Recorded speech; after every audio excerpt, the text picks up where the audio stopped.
Boker Tov les Koulam, bonjour à tous. Aujourd'hui, nous allons prendre une idée de la paracha et l'associer à la période dans laquelle nous vivons, la période des 3 semaines. Ces 3 semaines, on doit méditer, on doit réfléchir, on doit espérer encore plus que d'habitude la venue du Mashiach, vivre avec la Géoula, vivre avec le Beth Amikdash, étudier les lois du Beth Amikdash. Et donc, il y a une idée dans cette paracha qui est les Haré Amiklat, les villes de refuge. C'est quoi une ville de refuge? C'est une ville qui permet à une personne qui a tué involontairement de se réfugier là-bas jusqu'au décès du Kohen Gadol. Pourquoi? D'une part, pour que lui, il peut prendre conscience que s'il a été amené à cela, même si ça a été involontaire, alors il faut qu'il rectifie sa façon de faire, sa façon d'agir, sa façon peut-être de se précipiter.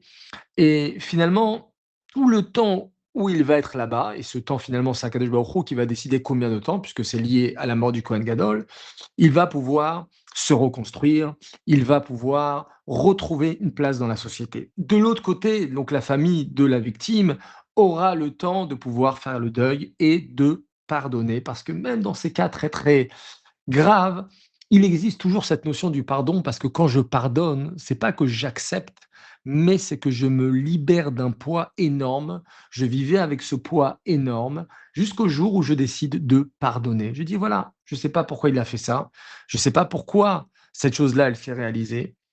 Je ne suis pas d'accord avec cela, mais je vais pardonner parce que ça va me permettre de pouvoir rebondir et d'avancer dans ma vie. Pardon, c'est en 2 mots, pardon. C'est pardon pour ma propre personne que je pardonne le monde autour de moi. C'est pour ça qu'on a Rosh Hashanah, c'est pour ça qu'on a Yom Kippour dans notre religion, dans le judaïsme, pour pouvoir vivre toujours sereinement, tranquillement.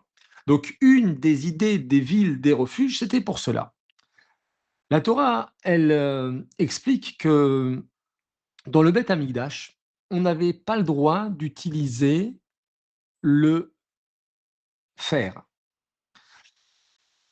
et donc il fallait utiliser le bois ou la pierre. Pourquoi? Parce qu'une simple lame ou une aiguille en fer peut suffire à tuer. Donc le fer, il devient symbole de violence, de destruction, de guerre, de tout ce qui raccourcit la vie. Et à l'inverse, le Beth Amikdash, c'est un lieu qui rapproche l'homme d'Hachem. Quand on va offrir un korban, ça vient du mot karov, d'accord? Je me rapproche d'Akadosh Baruch Hu. C'est pour ça que le Beth Amikdash prolonge la vie, le fer la raccourcit, et donc les deux sont complètement incompatibles. C'est une raison pour laquelle à la table d'un juif, on sait que la table elle représente le misbéach.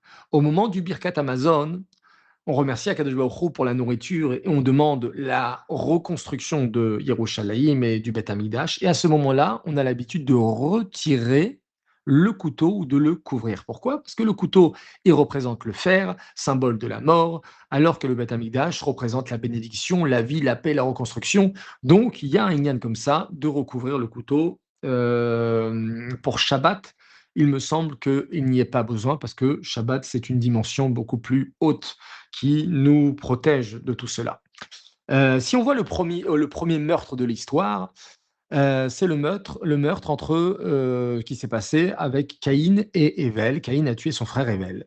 Selon certains Chachamim, leur dispute, elle concernait l'endroit où serait construit le futur Beth Amikdash. Donc, il faut comprendre que des fois, on arrive à se disputer, à se faire la guerre, à se tuer pour une cause qui est à la base, waouh, qui est kadosh, qui est extraordinaire.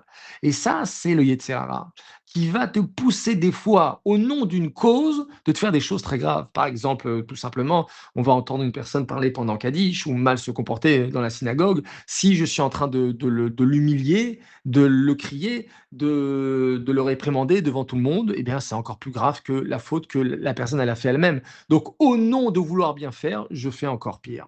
C'est une des raisons pourquoi David Ameller, il n'a pas construit le Beth Amikdash. C'était un homme de guerre et Hachem, il lui dit, tu as versé beaucoup de sang. Alors oui, bien entendu, tu as fait Messirut Nefesh pour pouvoir faire les fondements du Beth Amikdash de ma maison, mais c'est pas toi qui va bâtir ma maison, c'est ton fils Shlomo Ameler. Donc, Shlomo Ameler qui vient du mot shalom. Donc, Durant cette période des 3 semaines, il faut se raccrocher à cela, qu'on est un peuple de paix. On se souhaite toujours shalom quand on se voit. On se souhaite Shabbat shalom quand c'est Shabbat. Et donc, on termine la tfila toujours par Osé shalom. On a le shalom qui revient tout le temps dans nos prières pour nous expliquer qu'on doit vivre toujours pour le shalom. Akadosh Baruch Hu lui-même, il s'efface pour le shalom. Un des noms d'Akadosh Baruch Hu, c'est le shalom.